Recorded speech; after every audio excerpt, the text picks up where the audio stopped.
아니 변호사님 오늘 아까 왔다 가신 의뢰인분 굉장히 기분이 좋아 보이시던데 또 무슨 좋은 일 있으셨어요? 저 오늘 승소했잖아요. 매일 승소하시면서 오늘 또 어떤 결과이었어요 오늘은? 이분이 사실 저한테 초안 투자고 줬을 때 너무 안타까워. 네. 20년 전에 이미 백내장 진단을 받으셨는데 20년 전에.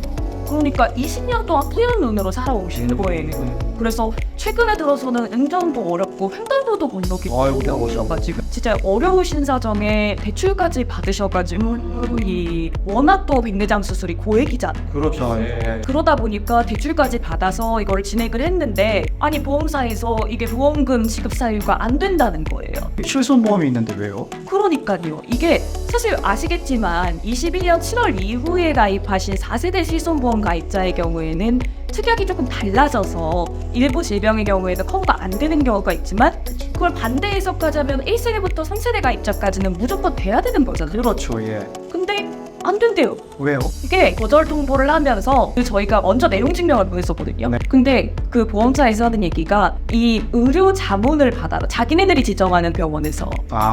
네네. 그러면 당연히 결과야 안 좋게 나오겠죠. 우리한테. 유일하게 나오고. 그렇죠. 제육이 네. 그렇게 되면 나중에 소송으로 다투게 되더라도 그 불리한 증거 자료들이 보험사에 이미 남아있는 상황인 거예요. 그러니까요. 저는 그래서 그 당시에 이건 소송으로 진행하셔야겠다라고 말씀을 드렸던 것 같아요. 그러면 소송을 통해서 어떻게 그렇게 또 승소에까지 이르시고 지급 안 주겠다는 보험사 그러니까요. 어떻게 큰 대기업을 어떻게 움직이신 건지. 뭐예요 도대체? 핵심은 2번입니다. 2번이요? 네, 들어두세요. 2번을 따른다는 말씀이시죠? 통원치료가 아니고 2번을? 네.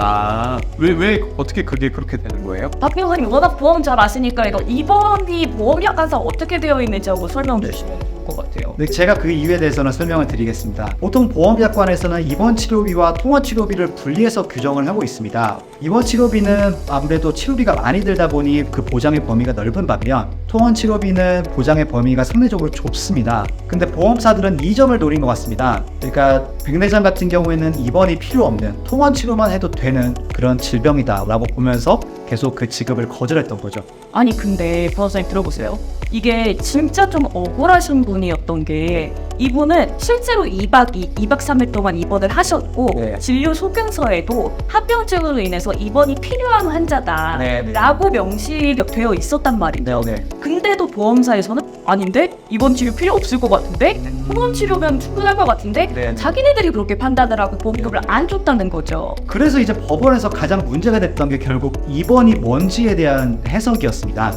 그런데 우리나라 대법원이 그 기준을 확실하게 정해줬는데요. 6시간, 그러니까 병원에서 6시간 동안 누워 계시면 그것이 입원 처리가 돼서 입원 치료비에 따른 보험금이 발생을 한다는 그런 결론을 내렸습니다. 그래서 대법원에서 2022년도에 그런 판례를 내린 이후에 많은 하급심 법원에서도 비슷하게 판결들을 유지하고 있습니다. 결국에는 핵심은 입원이다. 입원이다. 네, 입원을 일단 들어두어보셔야 돼요. 네, 입원을 안 하시면 그 보험금을 보장받지 못하기 때문에 뭐 한 1,000만 원, 2,000만 원은 자기 부담으로 그렇게 되네. 수술을 하게 돼야 되는 거예요. 그리고 지금 사실 박 변호사님이 말씀하신 그 2022년에 나온 판례 있잖아요. 그게 이제 입원 치료에 대한 어떤 정의를 백내장 수술과 관련해서 내린 건데 그게 보험사들이 자기네들을 보호하는 어떤 수단으로 사용을 하고 있단 말이죠. 좀 악용을 하고 있군요. 네. 그런데 그거에 반해서 하급심 판결들이 지금 환자 개별적으로 각자 개별적으로 판단을 해야 된다는 그런 입장이라면서요.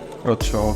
그리고 특히 이제 이번에도 변호사님께서도 승소를 하셨지만 사실 이게 소송으로 간다라고 하면은 거의 다 대부분 보험사로부터 지급을 받을 수 있는 금액들이거든요. 그런데 이제 보험사들이 정말 소위 말하는 배째라식으로 지급을 하지 않는 이유는 가장 큰 이유는 이 보험금, 내가 지급받을 보험금에 비해서 이런 변호사 비용이라든지 내지는 그런 소송에서 소요되는 기간 이런 것들이 워낙에 크다 보니까 그냥 지급을 그 청구를 포기하시는 경우가 너무 많죠. 근데 예를 들어 백내장 수술 같은 경우는 그래도 뭐 1,000만 원에서 2,000만 원 사이에 달하는 나름 금액이지. 근데 저희 뭐 사실 백내장만 문제되는 게 아니잖아요. 요즘에 뭐 도수치료, 그렇죠. 내지는 뭐 전립선 관련된 질병이라든지 줄기세포 이런 치료들도 전부 다 지금 지급을 거절하고 대부분의 보험사가 지급을 거절하고 있는데 이런 것들을 뭐 내가 귀찮고 내지는 시간이 너무 오래 걸리고 비용이 너무 많이 들까봐 이제 고민하시는 분들이 많이 계세요. 근데 그런 분들도 이거 보험사에 소송을 청구하게 되면 충분히 승소하실 수 있다는 점 제가 뭐 위자를 통해서 한번 또 말씀드리고 싶습니다. 그리고 한 가지 팁을 드리면 그 승소를 하시면요 상대방한테 변호사 보수의 일부를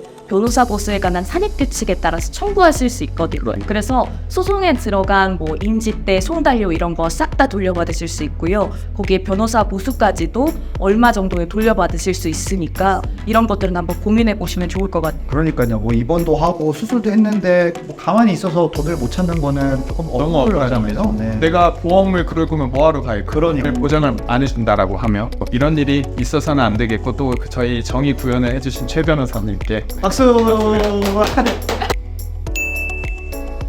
그리고 저희 또 최 변호사님처럼 유능하신 변호사님이 그 모든 소송을 다 해결을 해주실 거기 때문에 보험금 지급 청구와 관련해서 문의사항이 있으신 분들은 아래 이메일 주소로 혹은 아래 기재된 전화번호로 연락을 주시면 저희 최 변호사님을 비롯한 저희 사유가 도와드리도록 하겠습니다.